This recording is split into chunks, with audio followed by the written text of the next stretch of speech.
ಅಮೆರಿಕದ ಲೈಂಗಿಕ ಅಪರಾಧಿ ಜೆಫ್ರಿ ಎಪ್ಸ್ಟೀನ್ ಜೊತೆಗಿನ ಸಂಬಂಧಕ್ಕಾಗಿ ಕ್ಷಮೆಯಾಚಿಸಿರುವಂತಹ ಮೈಕ್ರೋಸಾಫ್ಟ್ ಸಹ ಸಂಸ್ಥಾಪಕ ಬಿಲ್ ಗೇಟ್ಸ್ ರಷ್ಯಾದ ಮಹಿಳೆಯರ ಜೊತೆ ತನಗೆ 2 ಸಂಬಂಧಗಳು ಇದೆ ಅನ್ನೋದನ್ನು ಒಪ್ಪಿಕೊಂಡಿದ್ದಾರೆ. ಇನ್ನು ಬಿಲ್ ಗೇಟ್ಸ್ ಫೌಂಡೇಶನ್ ಸಿಬ್ಬಂದಿಗಳ ಜೊತೆ ಸಾರ್ವಜನಿಕವಾಗಿ ಕ್ಷಮೆಯಾಚಿಸಿರುವಂತಹ ಅವರು ತಾನು ಎಪ್ಸ್ಟೀನ್ ಅಪರಾಧಗಳಲ್ಲಿ ಭಾಗಿಯಾಗಿಲ್ಲ ಅಂತ ಹೇಳಿದ್ದಾರೆ. ಎಪ್ಸ್ಟೀನ್ ಜೊತೆಗಿದ್ದ ಮಹಿಳೆಯರ ಜೊತೆಗಿಂದ ನಾನು ಸಮಯ ಕಳೆದಿಲ್ಲ.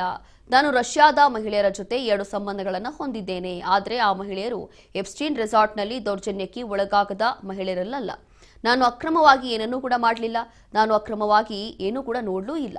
ಎಪ್ಸ್ಟೀನ್ ಜೊತೆಗಿದ್ದಂತಹ ಮಹಿಳೆಯರ ಜೊತೆ ಯಾವುದೇ ಸಮಯವನ್ನು ಕಳೆದಿಲ್ಲ. ಎಪ್ಸ್ಟೀನ್ ಜೊತೆಗಿನ ಸಭೆಗೆ ನಾನು ಗೇಟ್ಸ್ ಫೌಂಡೇಶನ್ ಅಧಿಕಾರಿಗಳನ್ನ ಕರೆತಂದಿದ್ದು ತಪ್ಪು. ನಾನು ಮಾಡಿರುವಂತಹ ತಪ್ಪಿನಿಂದ ಈ ಪ್ರಕರಣದಲ್ಲಿ ಭಾಗಿಯಾಗಿರುವ ಇತರೆ ಜನರಲ್ಲಿ ನಾನು ಕ್ಷಮೆ ಕೇಳ್ತಾ ಇದ್ದೀನಿ ಅಂತ ಹೇಳಿ ಇದೀಗ ಬಿಲ್ ಗೇಟ್ಸ್ ಹೇಳಿದ್ದಾರೆ. ಅಮೆರಿಕದ ಲೈಂಗಿಕ ಅಪರಾಧಿ ಜೆಫ್ರಿ ಎಪ್ಸ್ಟೀನ್ ಜೊತೆಗಿನ ಸಂಬಂಧಕ್ಕಾಗಿ ಇದೇ ವಿಚಾರವಾಗಿ ಇದೀಗ ರಿಯಾಕ್ಟ್ ಮಾಡಿರುವಂತಹ ಮೈಕ್ರೋಸಾಫ್ಟ್ ಸಹ ಸಂಸ್ಥಾಪಕ ಬಿಲ್ ಗೇಟ್ಸ್ ತನಗೆ 2 ಮಹಿಳೆಯರ ಜೊತೆ ಸಂಬಂಧ ಇದೆ. ಅದರ ಹೊರತಾಗಿ ಎಪ್ಸ್ಟೀನ್ ಜೊತೆಗೆ ಇರುವಂತಹ ಮಹಿಳೆಯರ ಜೊತೆ ಅಥವಾ ಒಂದು ಪ್ರಕರಣಗಳಲ್ಲಿ ಭಾಗಿಯಾಗಿರುವಂತಹ ಮಹಿಳೆಯರ ಜೊತೆ ನನಗೂ ಅವ್ರಿಗೂ ಯಾವುದೇ ಸಂಬಂಧ ಇಲ್ಲ. 2 ಮಹಿಳೆಯರ ಜೊತೆ ನನಗೆ ಸಂಬಂಧ ಇದೆ ಅಂತ ಹೇಳಿ ಇದೀಗ ಒಪ್ಪಿಕೊಂಡಿದ್ದಾರೆ.